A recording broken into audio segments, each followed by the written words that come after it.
Welcome to the Cookbook, where you'll learn about the real recipes behind building a business. Entrepreneurship doesn't look the same for everyone, and neither does success. You'll hear from entrepreneurs of all kinds, tech founders, coaches, creatives, and spiritual entrepreneurs. People who've taken very different paths and learned powerful lessons along the way. We talk about the wins, the missteps, and the moments who shaped who they are today. I'm Iris Goldfeder, and this is the Cookbook. Hey everybody, and welcome to another episode of the Cookbook. I'm your host, Iris Goldfeder, and I am super excited today for my guest, Scott Spann. Scott and I have known each other for like 1,000 years at this point, and he was on season 1, which is crazy to think that it's 3 years already. And some has changed, some has not changed. But you know, we both have ADD, and like the first one, this one is sure to be a blast. I'm not going to read his bio. He'll tell you all about himself. Again, just click the subscribe button down there because we're trying to get our subscriptions up. So please do that. And if you can, leave a review. Yeah, there we go. Okay. So thank you all. And without further ado, here's Scott. Hey there. Hello. So I will spare the squirrel speech as well. My bio is out there. Everybody can read it with the information you're provided, but I will just kind of give the high level, so to speak. So yeah, Iris and I have known each other for a while now, and I cannot believe that it's been since season 1. So first, congrats, Iris, on keeping things going and keeping things interesting as well. You're welcome.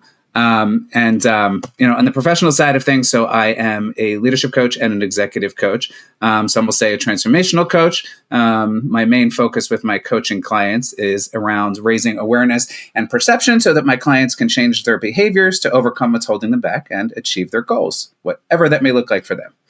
And then additionally, too, I also do some consulting work, usually around change management and transformation. So on the work side, it's all about people for me, pretty much. And personal is about people, too, because you're a people person. It is. It is. We're people. And I was just going to add four-leggers as well as two-leggers. So I have them in here with me as well, rather. So hopefully they will stay asleep for the time being. Yeah. I finally got my office organized. It's only been 5 years, but I finally got it organized so that Piper could come in. I'm like, okay, Skylar is good now, right? Skylar can come in, and like if Piper's outside doing her thing, I'll let Skylar in. She does her thing. I'm like, okay, here's the test. I'm going to let Piper in because Piper is like the little ninja. Like she'll, grab something and run. Like she'll look for something to grab and run out. So I was like, one. Yeah. So I was like, all right, I'm going to let her in. So I have everything organized. I opened the door, I let her in, and I had my sneakers in here. And she looked around and she's smelling everything. And she looked at me and she looked at the sneaker and I looked at her and I was like, don't do it because the gate will go back up. And she just looked at me and she was pretty much like, fuck it, it's worth it. She grabbed my sneaker and ran out. I was just like, come on. So now I have to still keep my gate closed. And I'm sad because I really want them to be able to, There's a punk in every bunch. I mean, we have three. We have three, and we've got a punk as well, and that's Dolce. And speaking of, sure, we'll get into this again too, but he's our neurodiverse puppy.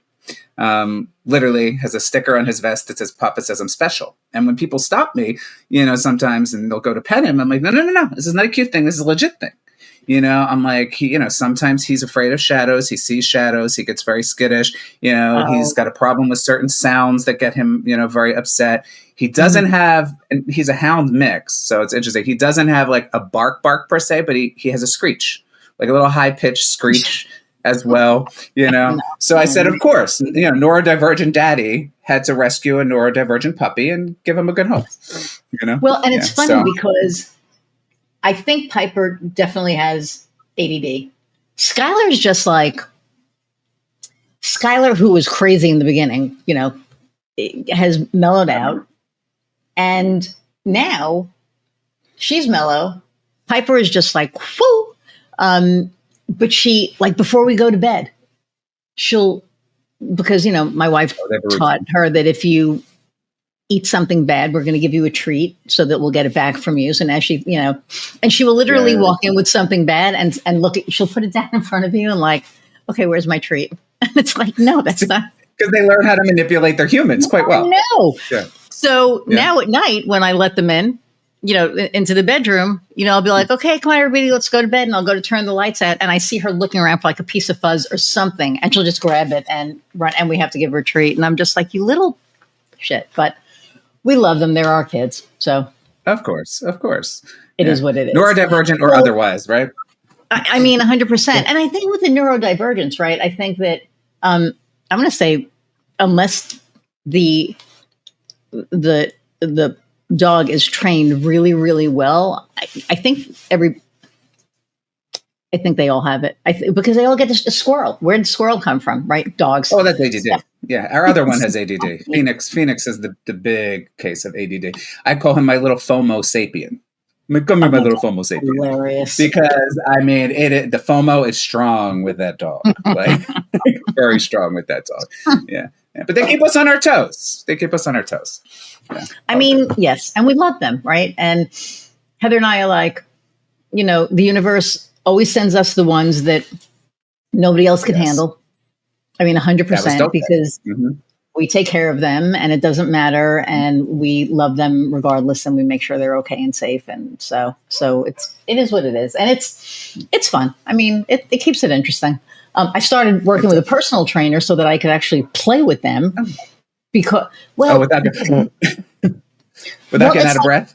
Without getting out of breath, without, bending down and going, oh, I can't get back up. Oh, that. Yeah. Right. And being able to throw the ball. I mean, I used to be really athletic. I mean, I could throw the ball from far out in the left field to home base. That's how far my arm was. Oh yeah. I was. That's better than back me. in the day. Yeah. I used to be very, so I was like, you know what? I need to do something. So I started yesterday, and he started me with pushing the sled like the football players do. So he put the weights on it. Oh, yeah. Okay. You know what I mean? And you get down and so I'm pushing it. And he goes, no. Have your legs behind you. And, so I did it. And I was like, oh, okay. So I did like 3 circuits of different things that he had me do. And by the time I was done, my heart rate was at like 145. And he goes, that's good. You're not going to be able to talk now. And I'm thinking to myself, what are you talking about? Because he said at 120, you're breathing heavy, but you could still talk. But at 141 and over, you're breathing. So, right. So I remember, looking at him, and he goes, so, if you're not going to be able to talk now. And I was like, what are you talking about? It was just like, it was so funny. But I just started thinking about being in the gym and how focused I was. Because normally I'd be distracted. And I wasn't. Yes. While dogs at exercise, right? So it's funny. I have a morning routine that I started. One of the things that I practice with my clients a lot is around mindfulness as well. I don't claim to be a meditation guru, but I'm very big on mindset, and mindset matters, right? So how do you get yourself in the proper mindset in the morning, right, to start your day? And it's different for everybody, right? Mm-hmm. So my routine now, it changes a little as it gets colder. So we're in the process of it changing. But my routine now is I'll get up, I'll do a quick 15-minute yoga routine. And that usually entails the dogs doing it with me. So there's nothing like trying to start your morning when you're doing puppy pose and having a puppy judge you for doing it incorrectly while they're doing it next to you. Right? I mean, always fun. But then, no, Dad, this is how you do it. Right? But then we have a garden out back as well. And I have a little reading nook that I had made out there, and a little bench, swing bench. And our biggest boy, Lambo, who is 60-pound hound mix, he does morning mindfulness with Daddy. So when the neurodivergent one and the ADD crazy one go in the house, he will stand in front of the bench or sometimes jump up on the bench and stare at me like, so we're going to sit here and do our breathing or what? So then I go over and I sit next to Lambo, and he owns Daddy, which then he throws himself on top of me, and we do our breathing together. And it's really interesting because, petting an animal is very calming. It's very soothing to begin with, right? It lowers the blood pressure. So I'm sitting there petting him and I'm breathing. And sometimes the dog and I will be in sync. In the same breath. with the same breath, with the breathing, Yeah. And some days he'll look at me, and I do that. It's a 15, 20-minute routine too, and when we're done, some days he'll look at me and he'll be like, no, I got to go chase bees. We're not going in yet. I'm like, now I got to work, right? I'm like, this is, but the other thing too is, when it gets cold, I have to do it inside, so then I get the sad eyes, right? It's then the sad eyes. Why are we not going to the bench? I don't understand why we're not Because going it's to the 40 bench. degrees outside and I don't have a fur coat and you do. I mean, I know. Yep. But they're good for that too. Yeah. We have our, backyard, and my mindfulness in the summer, I do like a little morning thing that I say, and then I do some affirmations, and I make sure that my feet are on the grass, right? Because I love earthing and connecting. And for the winter, I have like this earthing mat that I got that keeps sliding. I heard about those. Yeah. Oh, they're great. And I have it on the bed. Oh my God. It's like the best thing ever. Earthing.com. You can be a sponsor if you want. I'll send you a thing. But they're great. I mean, they're like really great. So, but in the summer when it's warm, I get up in the morning and I let them out. I put the bird feeders out.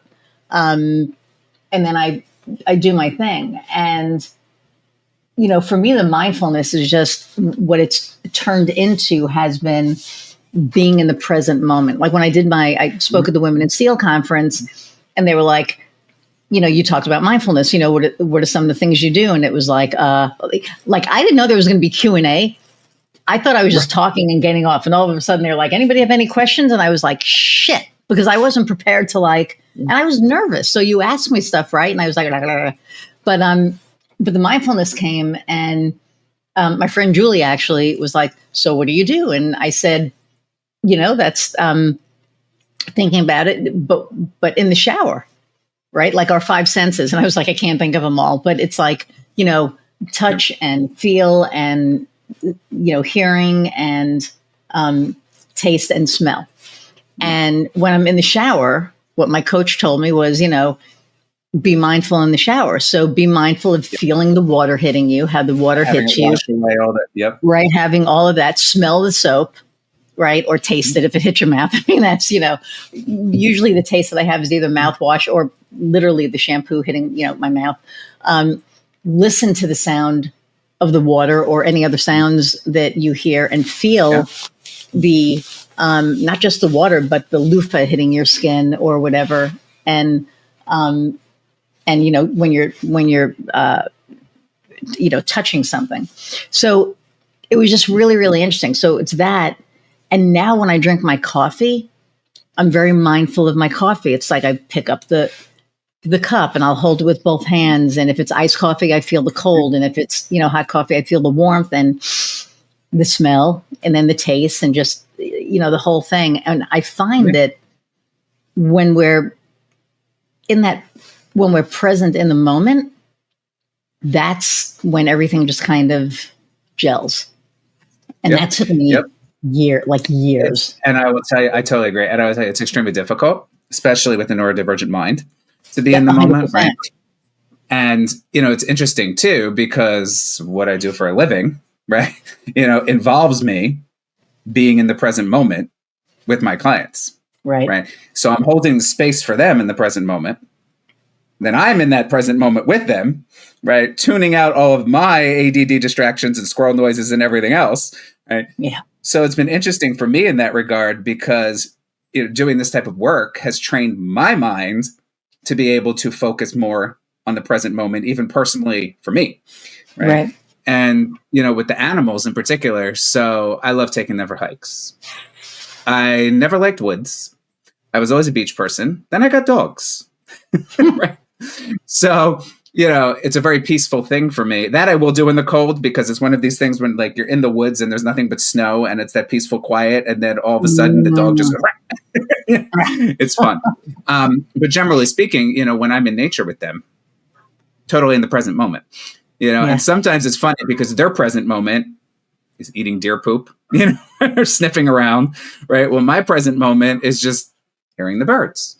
Or, hearing the trees whistle when the leaves blow through, or listening to the creek, right? And I've actually had coaching calls with clients where we're walking our dogs simultaneously, kind of thing as well, which has gotten very interesting. So, there's things that they have taught me and things that they have taught me to enjoy that have helped me in my own life, especially around presence and present moment, but also have helped me in my work too.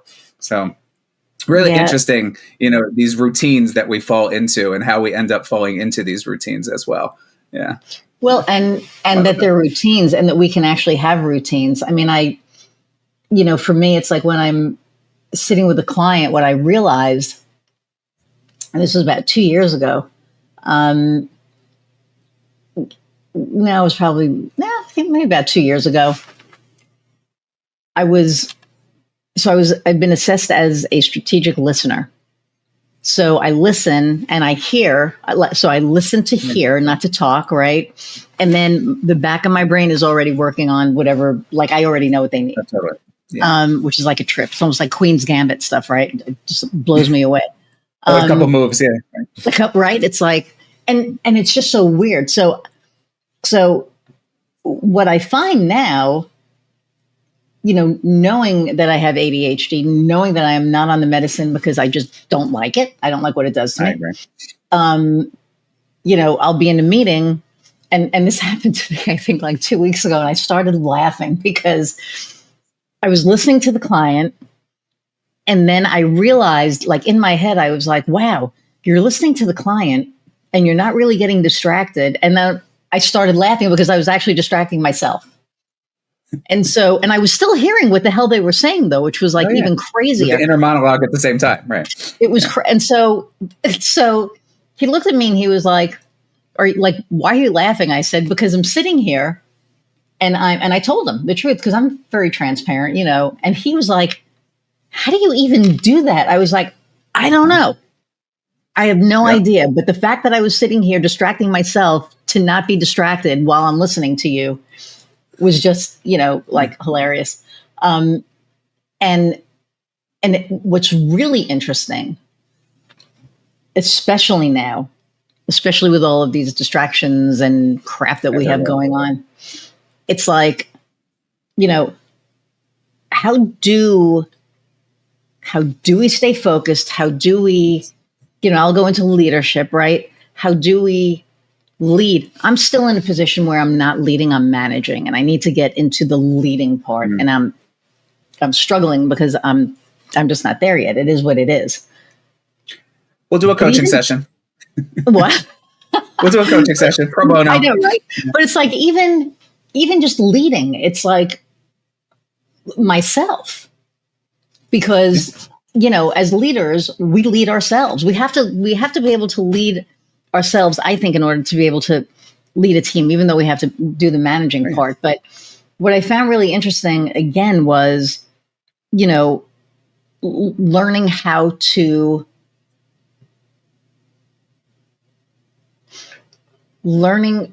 to be aware of all of the things, because there's so many things. And as a leadership coach, I'm sure you just hear a ton of, holy crap, I have this going on and I have this going on and I'm supposed to be leading this person. I'm supposed to be doing that. Like, what the hell do you.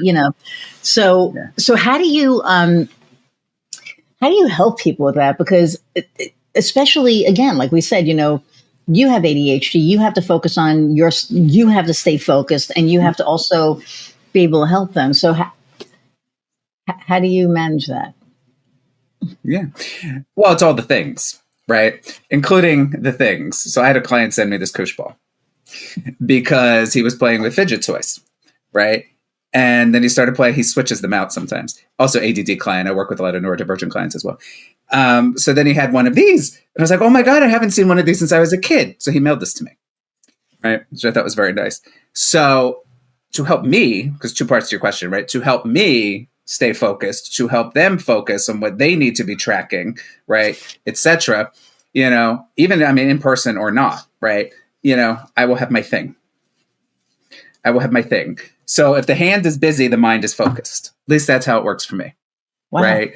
So if I have something to play with, it's like secondary. I train my mind that it's like secondary, right? So the primary is, okay, what do we need to do? Kind of focus thing. So it's funny you say that. But, from the helping other people, from the perspective of supporting leaders to be able to still manage, right, as well as lead, there's theory galore, right? But, for me, the bottom line is it's a personal thing, right? So you've got to have enough awareness around who you are as an individual, separate from the leader piece, who you are as an individual, right? What are your personal triggers? What are your personal distractions? What is your personal style around communication, right? What will make you tune out, all of these kind of things. So there's a lot of upfront work that I will do with my clients in these type of situations. Most of it, frankly, is inquiry-based, which is premise for coaching anyway. Getting them to start thinking about these things through questioning. Sometimes some would say provocative questioning. I just say direct in certain cases as well. And that will usually then lead them to realize, oh yeah, in this particular situation, I usually, act like this, but I don't like it. Right. And then we can explore, okay, well, why not? Where do you think it's coming from? Right. And then, fast forward, of course, what's the action plan, right, for things you're going to do to actually change how you are in a given situation. Right. The interesting piece for me when I'm coaching clients around this as well, the leadership and the management component is, and I would assume this is for everybody, not just leadership coaches, right? But we all have our own shit. We all have our own lens, right? Yep. Some cases, we also have our own prior workplace trauma. I think you and I talked about this once before as well. So it's what are we bringing that we have to check or put in the back of our mind, right? So that we're not enmeshing with our clients when we're having these type of conversations. And then the balance becomes sometimes, there are things that you or me, in this case as the coach, have experienced, and I'm listening to a client and I'm like, oh yeah, I get this, right? But it doesn't necessarily mean that the way it impacted me or the way I reacted in the situation is the same as what they're dealing with, right? Right. So oftentimes, a client will then ask me, how did you deal with this, right? And that's not coaching, right? Because then it becomes advising or consulting when I'm like, well, So what I'll usually structure with my clients too is we'll do the coaching work, we'll do the inquiry work, the awareness piece. And then, if they want information like that, I'll share the stories at the end of the conversation or we'll talk about it later. The managing piece, however, and the leadership piece comes up frequently, right? Since you said you're dealing with this anyway, comes up frequently for people. Oftentimes, and this has come up with people who would be executives as well as emerging leaders for me in my work. But it definitely happens with those who have been accustomed to being in a management role, which is dealing more with, the people side of things and, all of the minutia related to the people side of things. And, that includes the performance development, but it includes the trust building and includes sometimes drama, all of that stuff that relates to people.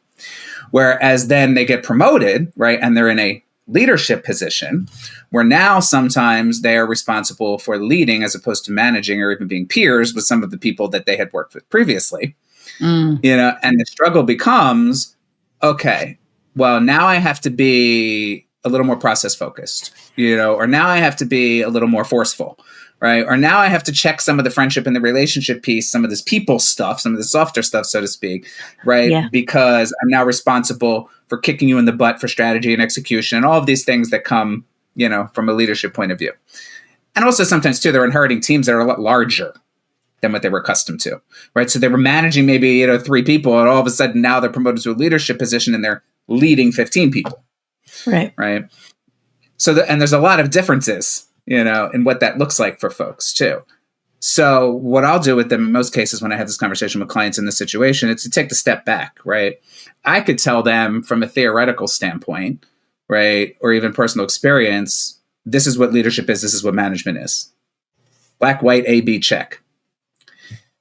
Doesn't matter, right? I mean, it does, but it's personal thing for people, right? Right. So usually we'll have the discussion around, okay, when you were in a management position, right? What were you doing most of the time? Right? What did you enjoy doing? What did you not enjoy doing? What did you feel confident doing? Right? What did you not feel confident doing? Why? Have that conversation and then similarly get their perspective on what does leadership look like to them. Or a question I often ask my clients too, which I think is important, is what does good leadership feel like for you? Because there is a difference. Yeah.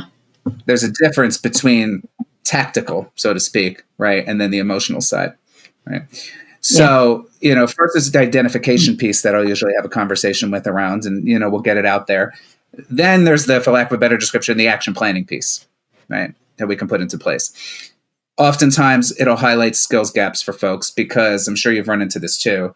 It is amazing how many people are promoted from management positions to, quote, leadership positions, where they're just thrown in the deep end of the pond. And it's like, oh, you've reached a certain level, check the box, have a nice day.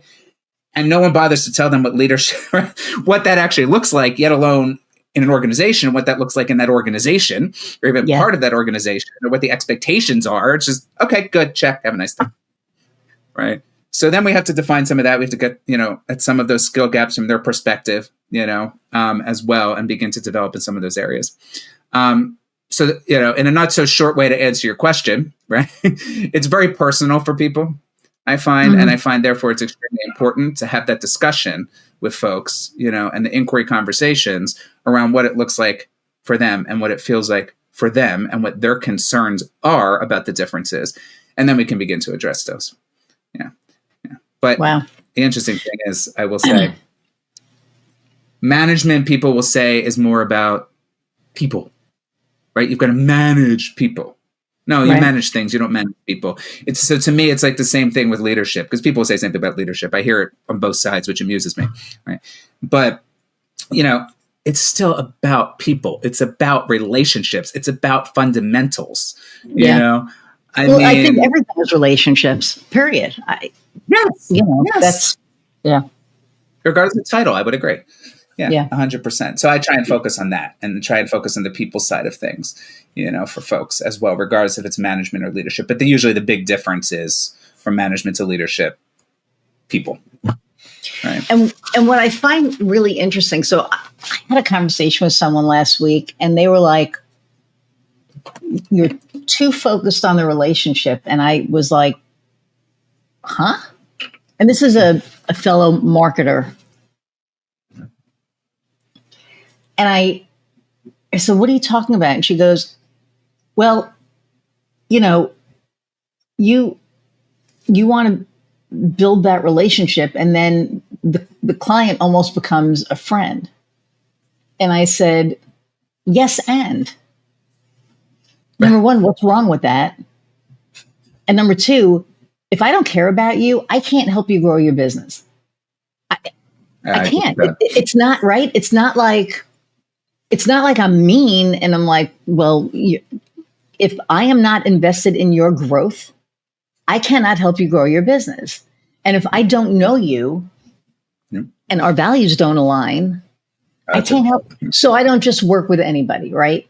And she's like, well, you're leaving a bunch on the table. And I'm like, no, I'm not. What I'm doing is I'm preserving my sanity, because I used to just work with anybody. I used to work with anybody who wanted to pay me. And all that it did was make me realize that I don't want to work with just anybody who's going to pay me. Because sometimes it ends up costing more. Yeah. Right? Emotionally too. Emotionally, financially, if your values don't align, then, they want you to do something that you're not really comfortable with. Yeah.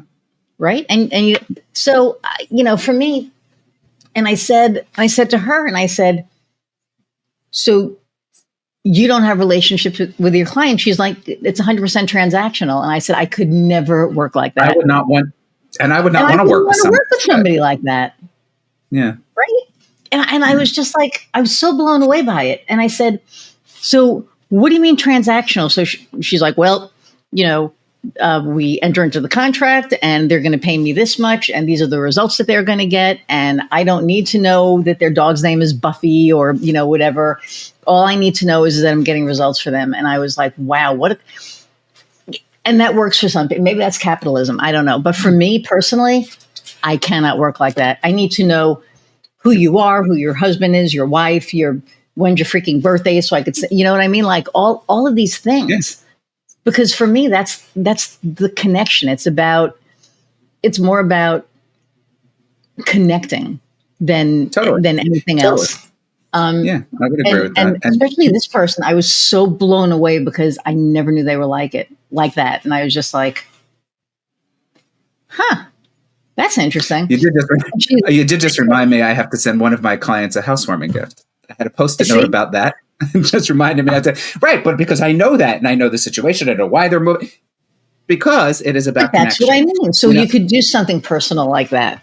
And I think and that's genuinely too. And genuinely because I get to know them, and I appreciate, and I learn with my clients. I'm very big on that too, right? Mm-hmm. And even coaches I know, right? Because in coaching in particular, I mean, kind of like, as you could say the same thing about therapy too, but like in these type of situations, right? Connection is the livelihood.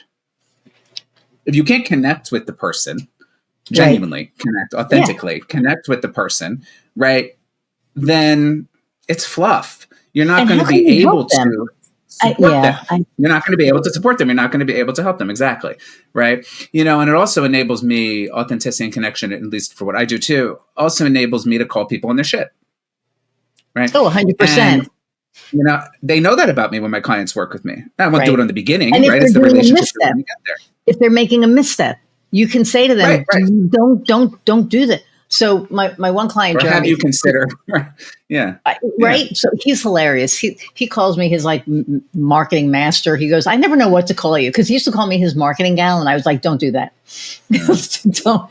Well, he didn't mean anything by it. He just, because he just sings my praises to everyone that he sees, and so now he's like, I don't know, are you my marketing? I'm like, we're your agency of record, and I'm your master marketer. How's that? He goes, ooh. Yeah. Okay. So whatever works. Better than marketing gal, right? So, but anyway, he doesn't do anything unless he asks me. And then if he does do something and he doesn't tell me about it, and then he's like, yeah, so I did this thing and it didn't work out. And I'm like, why didn't you? He's like, I don't know. I mean, I thought that it would be okay. And I was like, why do you have me? If I didn't have a relationship, I could never say that to him. He'd be like, who the fuck are you? Why do you think that you can say that? Right. But because we have a relationship, it's like, I'm like, dude, like, what are you thinking? And he's like, oh my God, you're right. Michelle, same thing, right? We've been together since, her beginning, and she's on to, oh my God, she's just like. I know. I saw recently. Yeah. She's just amazing. And, the fact that we've been on our journey together of growth has been just watching her and being part of that has been such a. Isn't that genuinely though? Like, isn't that an extremely satisfying feeling? I mean, that's not why we do the work we do. Obviously, it's not why we do the work we do, right? But when you see a client who you have formed a genuine connection with to begin with, right? And you've been investing time in supporting them to be successful, right? Because you believe that they can, and you like them as a human being, right? And you have a connection. And you want them to succeed because you care about them to succeed. Exactly. So when you finally see that happen, it's like, I mean, I don't have kids, but it's kind of like a proud parent kind of moment, I would imagine. You know what I mean? But for her, it was funny. So it was like the first year she couldn't afford to do a lot. Second year, she was able to afford a whole bunch. Third year, she cut some down. And now in 2026, she's cutting a shit ton down. And, and again, I had a conversation with somebody and they were like, oh my God, and I'm like, no, this is amazing. She can take 3-4 weeks vacation, a month, or 3 months vacation a year if she wants, because she's always somewhere. I know she can do that, right? Yeah. But to watch where she was and where she is just like, I feel so honored. Not just because proud to me is like good girl, but I'm really honored and excited. I'm honored to be part of it, and I'm excited for her that she gets to do the thing, and the fact that I was able to be part of that through the entire thread of it, to me is that's one of the that shows me the value of what I do, right? Being able to see that, and her and Jeremy and a couple others, a new client that I just took on. I love them to death. They're a handy person business, but they take. Like when the home inspector inspects the home and there's like a list of things that have to get fixed, they fix them. And all the realtors trust them to do it. All right.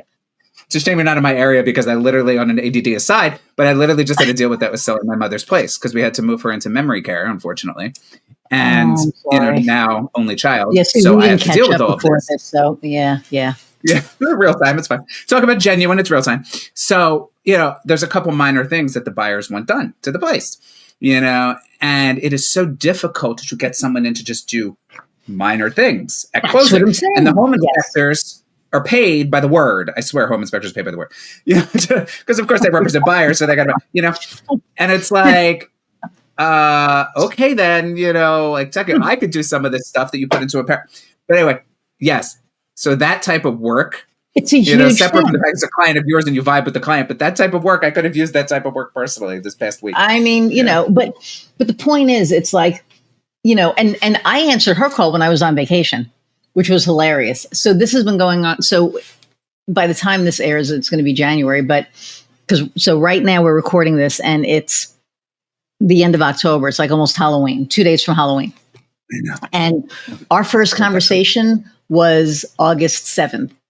And 10 weeks later, they have their website, they have their Google business profile, they have like all of their things and they're out there. And they're a preferred vendor for one of the larger, realtors. And to watch them, and not even just to watch them, but to watch her, have her call me and be like, "Ooh, I figured this out on Google," or "Ooh, I figured I had to do this on my own, and I did this on my own." And she's like so excited. And I'm like, "Oh my God, I'm so excited for you." And she's like, "You're not proud of me?" I'm like, proud to me is like I'm your mother. And I'm like, "Oh, good girl, you did a good job." No, I'm excited for you because you're gaining knowledge, and she's like, and I'm like, "I'm grateful for you guys. I think it's amazing." And she's like, "We're like so grateful for you. Like we could not have gotten this far without you." And it's like, when you hear that, to me, that's like oh, okay, then I'm doing something right. And what it is too is I don't know how you track this or if you track this, but I forget where I had heard this. But I track what I call my daily glimmers, right? Because some days, some days are harder than others to look for the positive, right? Or find a positive, right? So, sometimes my daily glimmers, are having a conversation with a client where they're like, "I never would have done A if it wasn't for you," or "I tried out B because I felt more confident because of our work together," or "I was successful in whatever it is that we've been working on." Right. Yeah. That whole making a difference piece, right? To me, sometimes those are my daily glimmers, and I will screenshot the calendar appointment from that particular client and save it into my glimmers folder for that day in those situations, right? So I totally get it. Yeah, you sit back and it's not about proud. It's about, yes, I made a difference. I like you as a human and I made a difference, Right. So right. I'm happy. You're happy. Go forth and conquer. Yeah. You should. So in the morning, what I've started to do, and I started this about a year ago, and it makes all the difference. I do my morning thing and I do my affirmations. And one of my affirmations is, I believe that something wonderful is going to happen to me today. And I say it 3 times. I do all my affirmations 3 times. I don't know, it's like a thing with threes with me. I don't know what it is, but I say that 3 times. And what I find is that rather than waiting for the other shoe to drop, right? Like, you start the day and you're like, "Oh my God, what the hell's going to happen today?" Right? I don't do that anymore. I look for that wonderful thing. And then when something good happens, it's like, "Ooh, was that it?" And then something else happens and like, "Ooh, was that it?" Right? So you almost reset your mind rather than, because we're always set to negative. When we reprogram that, oh my God, Scott, I'm telling you, do it. Yeah. Just, when you're sitting out there doing your mindfulness. Yeah. I have a couple of my own too, from an affirmations perspective, and I try and keep them simple, but 2 of them that I say every day, and I'm necessarily say it 3 times, but 2 of them that I say every day is, give yourself grace. And I've had clients remind me of that, which is so funny sometimes. I'm like, "Oh yeah, like we talked about this. Why am I not myself?" Like, give yourself grace. And the other one is, I'm a Star Trek fan, so this is a Jean-Luc Picard quote, but one impossible thing at a time. Ooh, yes, I love that. And anchors me. It anchors Star me. Wars is so And I better, have but a I thing, get it. So yeah. Yeah. I have a thing with clients too, with this whole mindset matters you piece, can hear and me. this whole flip the script piece that I do work around. And, one of the things that often comes up is what I call the negativity tornado. So to your point about how we often go into the negative, right? Yep. Human nature, right? Mm-hmm. But we can begin to spiral in that negativity tornado, right? And once that starts swirling, oh, forget it. You're not landing in Oz. I mean, it is just keep going and going and going, right? So how do you go about flipping the script, right? Changing your mindset to focus on what could go right, or even, what can I learn, as opposed to negativity tornado, right? And I struggle with it myself sometimes. I mean, I've written about this. I'm honest with my clients about it too. It's a work in progress. But like you were saying, I mean, looking for the positive as opposed to the negative, I think is an extremely important, if you can do it, way to train your mind. Yeah. And speaking of writing, I have this book here. Oh, there's the segue. Yes. I know. Nice segue, huh? Lives Lost and Leadership Found, Lessons from Special Somebodies. And this is by Ian Ziskin and the Consortium for Change. So C4C. And C4C is like this coaching conglomerate.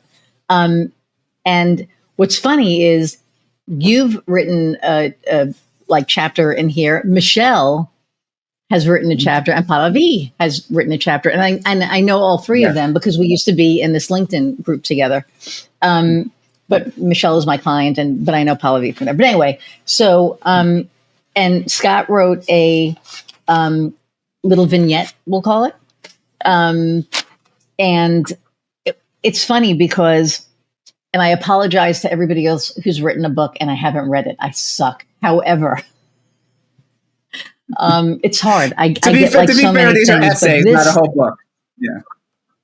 They're essays, right. They're like they're 2-3 pages. And it's 3 people that I know in one book. How can I not, right? What? Well, like 3 people, 3 people in one book who all know and like and respect one another too. Yeah. Yes, 100%. Right. So this is like a little group that I know. But what I found interesting with yours, so Scott's chapter is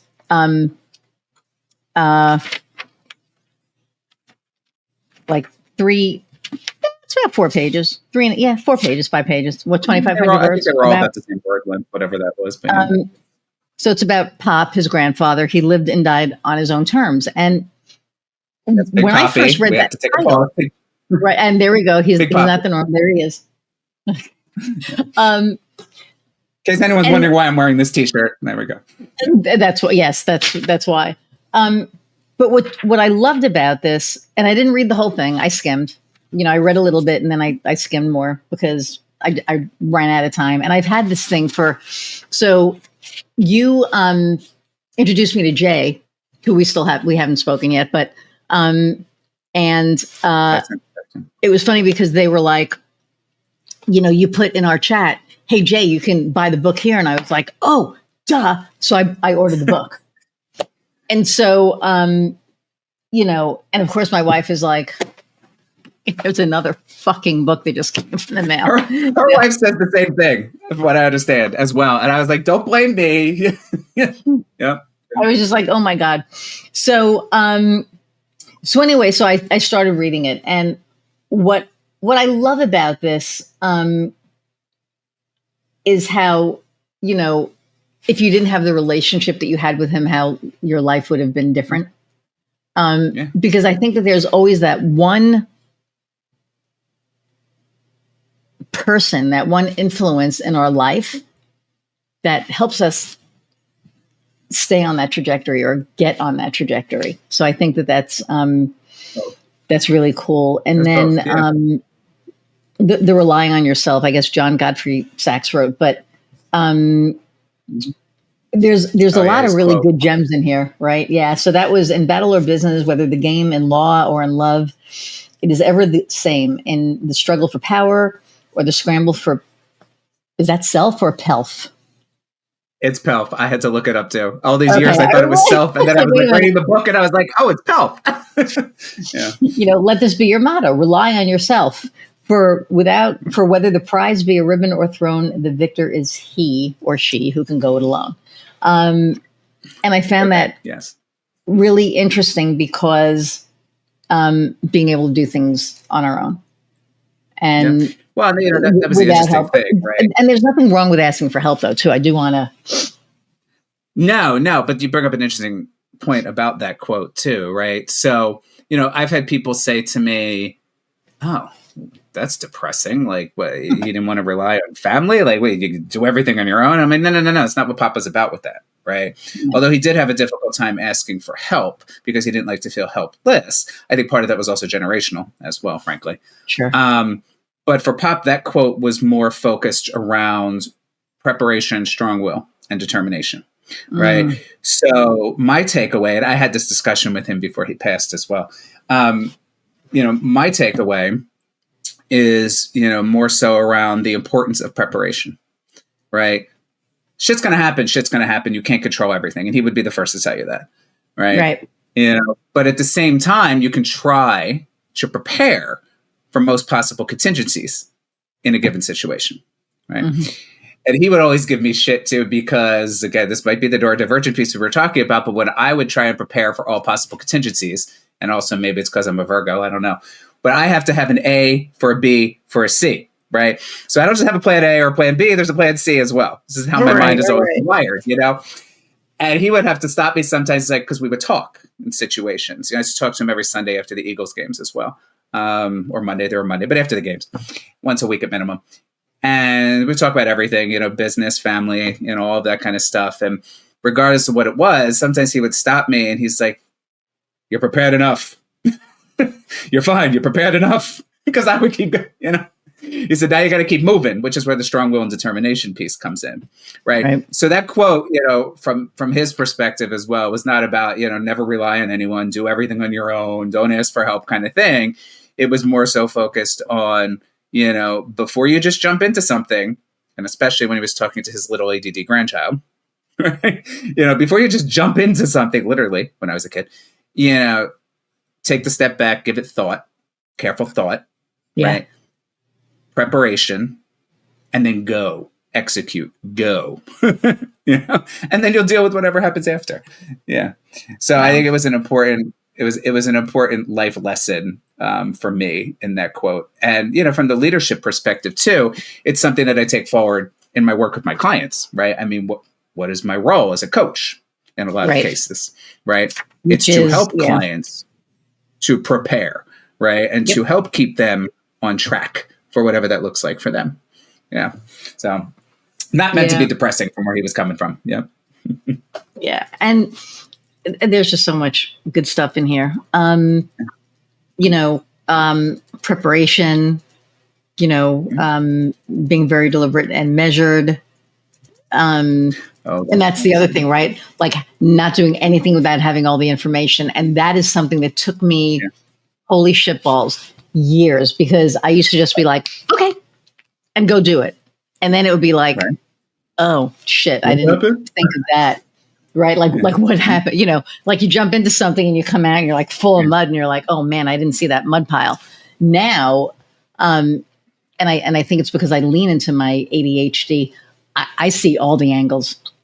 So I love that. And I think that it's so important because there are so many people out there that think. Like I have a friend who's, who thinks she looks at all the angles, and she'll say something to me and I'll be like, okay, so you thought everything out? And she's like, oh yeah, this, and this. And I'll be like, what about this, and this? And she's just like, I hate you. And I'm like, that's our superpower, right? We literally see everything. So I love that. Is there any, what, how did it feel writing this? I mean, this had to be cathartic and a lot of other things, right? It was. And I can tell you too, I mean, the other contributing authors, some of us have chatted about this too.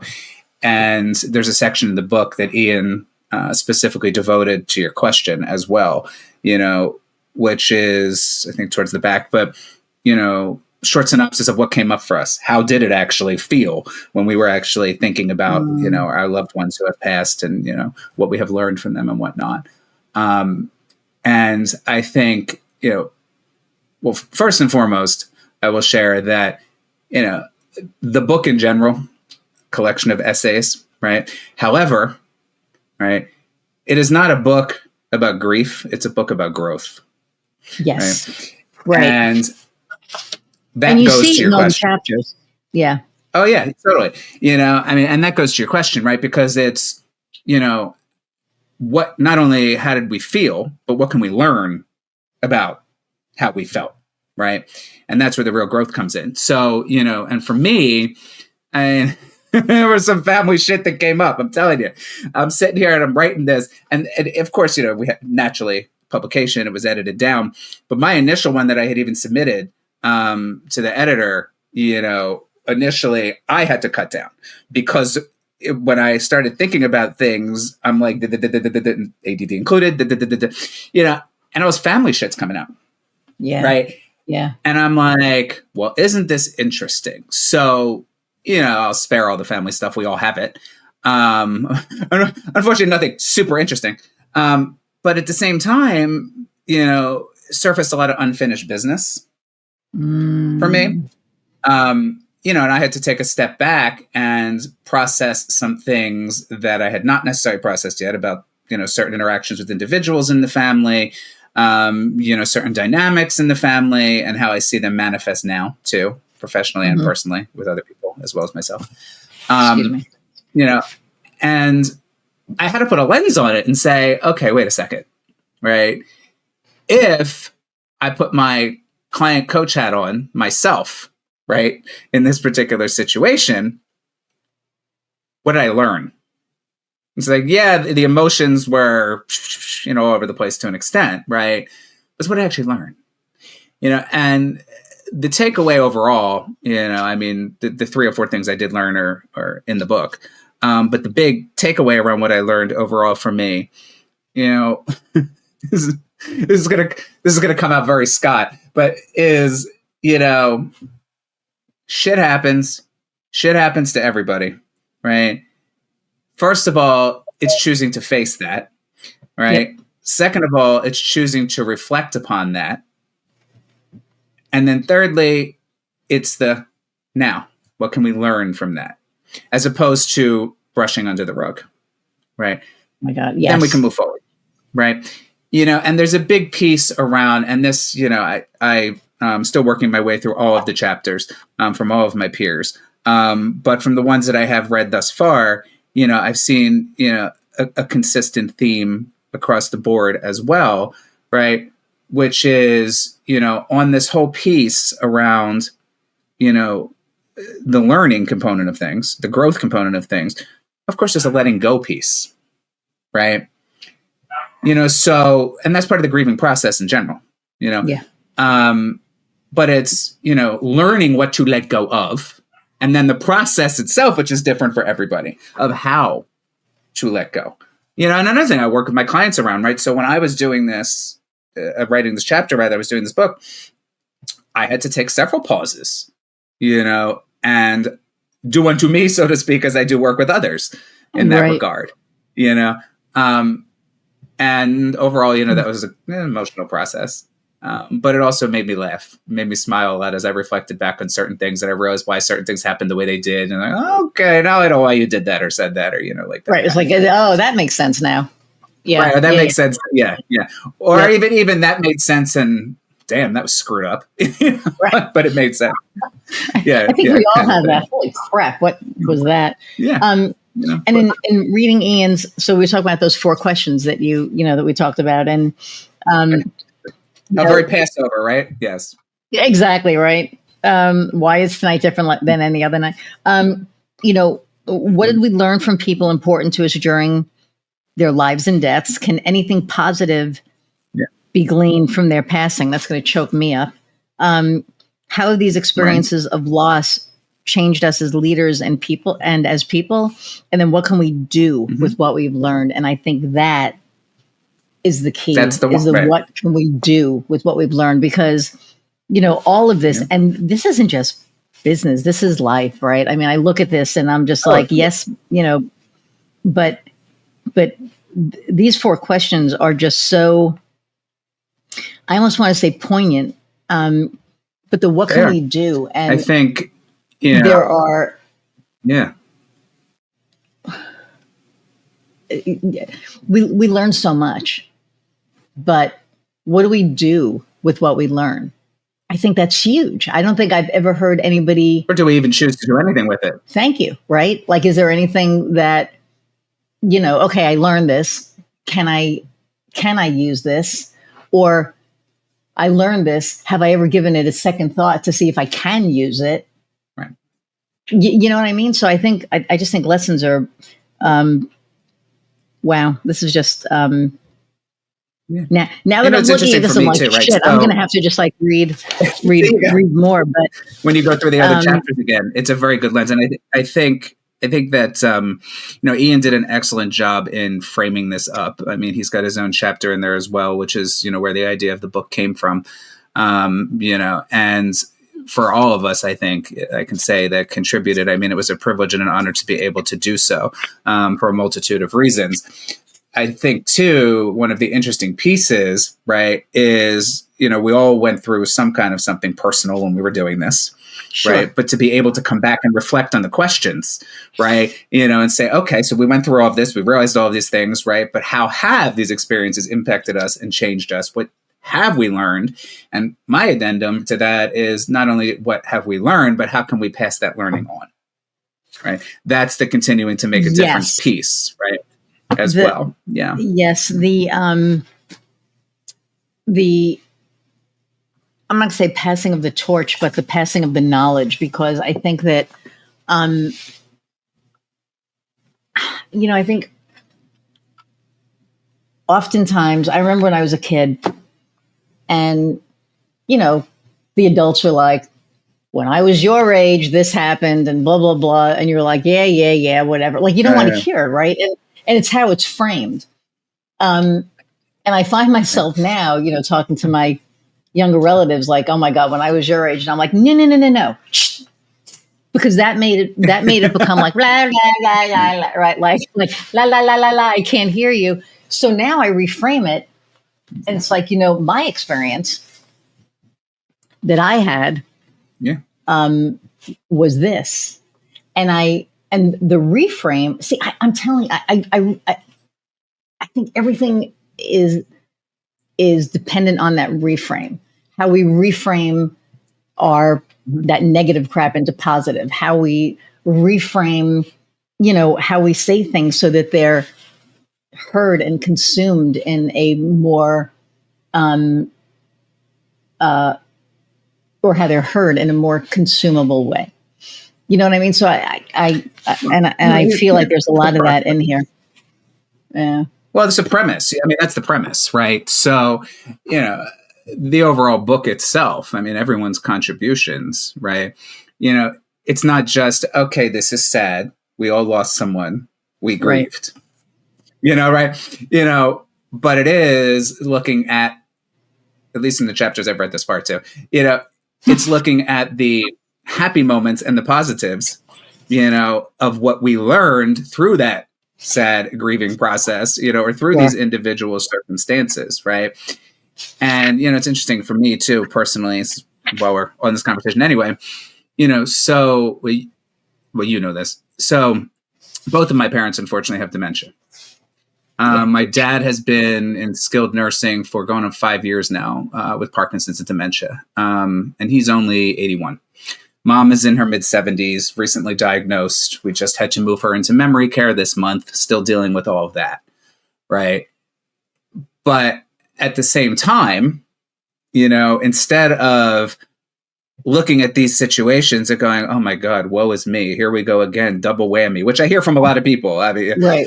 It's like, I take that step back, kind of having the similar lens to when I wrote this chapter about Pop.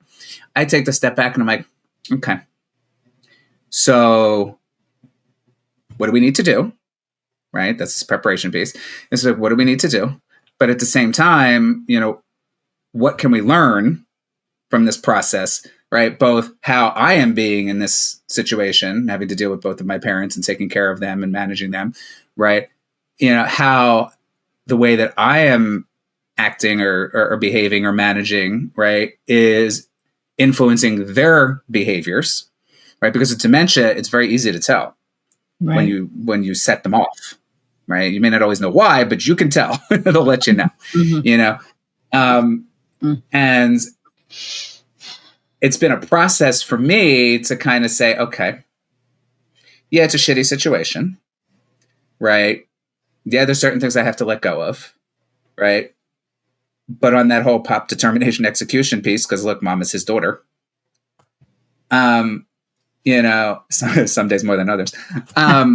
But it's also the fact of how do I go about supporting this individual through what they're going through and still manage me at the same time with a lens of learning and support instead of a lens of negativity and woe is me. Right. Yeah. And, I'll give you an example. So it was last week, I think. I hadn't seen my mom in about a week because I was traveling for business. So I went over to her new place to visit with her. And every time I go, I bring flowers, yellow flowers, because yellow is her favorite. So she knows I was there. And walk in. You never know what you're going to get, right? In these situations with dementia, you never know, including from the other residents, by the way. So, I'm doing my breathing, doing my mindfulness before I walk in, stop in the parking lot to, center myself, whatever. And I found myself when I was doing that, again, to the ADD with the back of the brain and all the moves, right? But I found myself while I was doing that, going towards the negative. Oh, she's going to be in a bad mood. Oh, what if she pooped? Oh my God, what if they didn't feed her? Oh, what if they...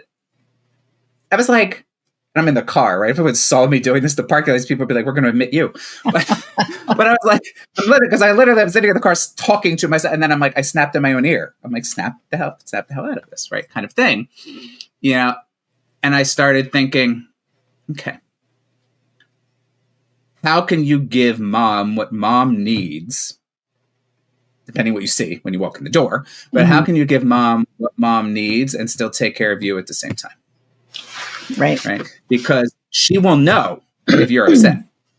Very attuned, with most cases dementia too, very, very much so more plugged in and attuned to emotions, right? And behaviors as well. So like if you're upset, like they will pick up on that and then they will become upset. They won't know why, but they will pick up on that and they will become upset. Right. And I was like, I do not need this happening, right? So I changed my self-talk. My whole tape's in my head. Okay, fine. I go in. I see her sitting with some of the other residents, but she's well groomed, well dressed. They had a nice fancy outfit on her, whatever. They take good care of her. But she's got her head down like this, and she's not watching TV, and she's just like completely disengaged, right? And I'm like, okay. Now I could be sad about this, and I could be upset about this, or what I could do is I could take my learning, right, from prior interactions with my father in similar situations, and change my energy and see if it changes her energy, give it a shot and see what happens, right? So put some stuff in her room. I came back over and I always joke with her when I see her, I get my sense of humor from my father. So I went over and I kissed mom on the head and I said, Mama Shanum, Yiddish, but I said, Mama Shanum, I said, how are you, sweetie? She kind of just looks at me and the eyes just like light up, and I'm like, oh, okay, good. I'm like, she's not overly depressed. She's just super happy to see me, right? Yeah. So then I said to her, what you doing? I don't know. I'm sitting here half watching TV. I said, all right. I said, when we get some exercise, I said, get up, grab Bessie. She named her walker Bessie. Apparently the old people name their walkers. Fine. Okay. So she grabbed Bessie. We started doing some laps cars, down the hallway. Right? So why not? Right. So we're doing some laps up and down the hallway with Bessie, and her mood just changed. Wow. She was moving. She was happy. She was moving fast. Her gait was good, whatever. And then after a couple laps, she just stops. And I said, instead of getting frustrated myself or concerned, right? I said, what's up, Mamala? I said, what do you need? I said, you want to relax? She goes, well, I think I want to go to my room. I said, well, I don't like you laying down in the middle of the day. I said, you know that. I'm a big proponent of no sundowning. I said, you know that. I said, so how about I make pretty? I said, you want to make pretty? Yeah. face lights up. She gets this big smile. Make pretty as I do her hair. We have the Jewish curls, both me and my mother. Right. My father has the thin hair. So, but she knows exactly what I mean. So I take her in her room, start doing her hair, make pretty, and crimping her. She's smiling. She's all so happy looking in the mirror while I'm doing her hair, whatever. So then I'm happy. I'm like, you do what you can do in that moment. You know what I mean? And you try and focus on the positive instead of all the negative shit. Right. And then she didn't pick up on that because I didn't come in like that. Right. Right. So it's but a lesson if you in would how have to come control in like that, she just would have just spiraled. Right. So it's a lesson in self-management, but it's also a lesson in how that impacts others. Yeah. And how our behaviors, whether we are intentional about them or intentionally know it or not, rather, are impacting others as well, so that we can be intentional, is what I meant to say, in our behaviors, And then, and this one's got me a little clump because this hasn't happened in a while, but so her caregiver is with her, and she asked me a question, so I had to come out of the bathroom to grab something for Catherine. And Mom sticks her head out of the bathroom. She goes, "You talking about me?" So I told her, I said, "No, Ma, so I'm just telling them about your diet and how you can't have sugars and everything else, And she's walking over. She comes over next to me. So I put my arm around her and I'm talking to Catherine at the same time. I'm like, I'm like, Mama can't have sugars, this, that, and the other. And as I'm doing this, I got my arm around Mom. She puts her arm around me and she leans, puts her head like this. So we're just like the hugging, and she's just sitting there, listening, because I engaged her in the discussion, and then, and now we're huggy, and when she went back to the bathroom, it was funny. Catherine goes, "She lights up like that when you're here." Now, some could say it's because I'm her, I'm her Zindel, I'm her son, right? But again, it's also the energy. It's 100%. Also the mood, that I bring. It's not necessarily the things that I do per se, right? So, there's a lesson and a learning. My whole point with this long-winded personal story, but there's a lesson and a learning in everything. And we can choose to take a pause and change our behavior and focus on the learning, right? And try to adapt and try and approach things differently, right? Which in most cases will probably benefit us and the other individuals we have to interact with. Sure. Yeah. Or we can stick to our guns and say, screw it, right? And come into every situation the same old-fashioned way we used to or might have done it all the time, right? And dig our feet into the ground and continue to get frustrated and continue to get upset and continue to get irritated and wonder why things never change and why situations are, in fact, negative when they could be a little less negative. Right. So that, is where the learning was for me in this situation, a real life example. And it's interesting too, because it's the same to come to the book, right? It's the same in the workplace as it is in life in certain situations, right? And the situation like this is kind of one of those, right? I mean, professionally, to what you were saying earlier in our conversation about, human connection and knowing our clients and values alignment and wanting to work with people and all of that, right? Professionally, it's still taking the pause to check our own shit and to try to adapt the way we engage with, our clients in a way that we know the client is going to not just receive it the best, but get the best results. Right. Right. And, a lot of my colleagues who contributed to this book, came at it from, strictly the leadership professional lens, right? From the learnings point of view. And absolutely nothing wrong with that. But for me, I've had conversations around this book, and I've bought a bunch of copies that I have sent to people. And that includes, two of my facilitators from two of my Alzheimer's support groups. That includes, several care managers that I have worked with, right? I shared it in one of my Alzheimer's support groups as well. And I had to order a dozen copies for folks, right? Who have been coming to me, and saying what I had been reading here not only made me cry, but made me cry in not a bad way kind of thing, but there are things that I did not even consider and I did not even think about, right? And what's interesting is, of course, Ian structured the book, around the premise and organized it very well in that regard, right? But they're personal stories, they're personal essays, right? Right. So, for people to read them, but glean these things, from different essays in the book, right? It's just, to me, the lessons from our special somebodies do not just resonate in the leadership world. They do not just resonate, with organizations, right? They're resonating with individuals. They're resonating with caregivers, meaning, spouse caregivers, not necessarily just professional caregivers, right? And that's one of the things that, until I saw the whole entire thing put together and, started reading it myself and having these conversations, that's one of the things that I didn't even consider would happen. I'm like, oh, okay, it's about leadership, so to speak, right? So that's great, right? But, now you have these other audiences for similar reasons of the story I told about my mother that are taking things away from, the book as well and from the various essays. So, yes, although very personal, and I'm sure for everyone that contributed, of course, very personal, a lot of learning, a major catharsis as well. Sure. But it was a good journey. Let's put it that way. And one that I'm hearing is a benefit in ways that I did not even think about. So it was an honor to contribute. And I'm glad that, I got to write about Big Papi, in that regard. And I hope that, people will, take away from the book, various things that they can apply, not just professionally in regards to grief and growth, but personally as well. Yeah. That's awesome. So the book is called Lives Lost and Leadership Found, Lessons from Special Somebodies, and Ian Ziskin and the Consortium for Change. You can get it on Amazon. I did. And there's a lot of really good stuff in here. Just a lot of really good stuff. So we are 111. So look at that, three ones. What? You'll let it. It's us. Well, no, actually, we don't. We just, let it go. So, especially there's when there's, these run an hour 15. Everybody knows it, and they hang out, which blows me away sometimes. But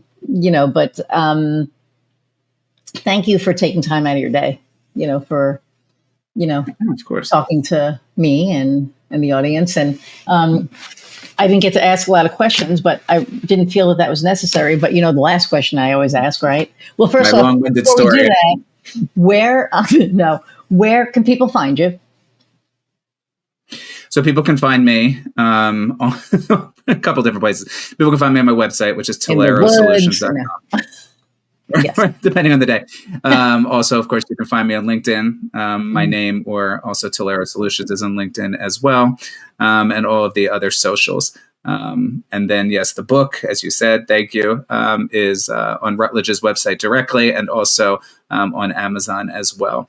And if anybody is interested in bringing any of the authors, myself, or any of the other authors in to have discussions around the learnings, whether it be into your organization professionally to discuss the book on certain levels, or if you have personal support groups like I was sharing, and you think it would be beneficial, please feel free to reach out. And, I'm happy to have those discussions as well. I'm in the process of taking all of this and putting it into a keynote and a workshop too. So there are lots of lessons that I think will be beneficial to share in other forums with other individuals. Yeah, absolutely. One day we'll get our shit together and get our keynote, but that's like a conversation. I feel like we have to end on Pop's quote, though. I mean, I don't drink while I'm working. It's just Powerade at this point. Not to make a plug, but as Pop would say, suck up, you're behind. Yes, right. And we are behind. Right. Which again, by the way, folks, is not about alcoholism either. It became a family toast. However, it was more about the determination and the keep going and the will piece of things. Yes. So yes, suck up, you're behind. All right. Hang on one second. I'm going to say goodbye. Oh, wait, before I go, what lights your fire? Oh, well, these days, peace. Seriously. But joking aside, that's not so much of a joke. It's connection, which is why I love this conversation, right? It's connection, it's authenticity, it's, that whole human factor that we talked about. In addition, since we were talking about Pop to a Philadelphia Eagles win, of course, that lights my fire too. Well, there you go. Okay. And my Jets that's like another story. My Jets are so bad that I'm rooting for the Bills right now. That's like another story. So that's a whole nother conversation. Yeah. I know. It's always been Jets and Steelers and the Bills my whole life. Well, I married a Steelers fan, so that the Steelers I can handle. Hello, Yeah. so did I. The Bills, though, yeah. I've always literally in your case. Yeah. I mean, literally, yes. So, all right, hang on. I'm going to say goodbye, and I'll be right back. Everybody, thank you so much for hanging out an hour plus. I hope that you gleaned some nuggets from today. The book again, Lives Lost and Leadership Found: Lessons from Special Somebodies by Ian Ziskin and the Consortium for Change, on Routledge and on Amazon. Go buy it; it's good. And there's 3 people that I think are pretty damn awesome that are in the book. So, yeah, thank you so much. Don't forget to, subscribe, but leave a review. Let us know what you thought about this episode.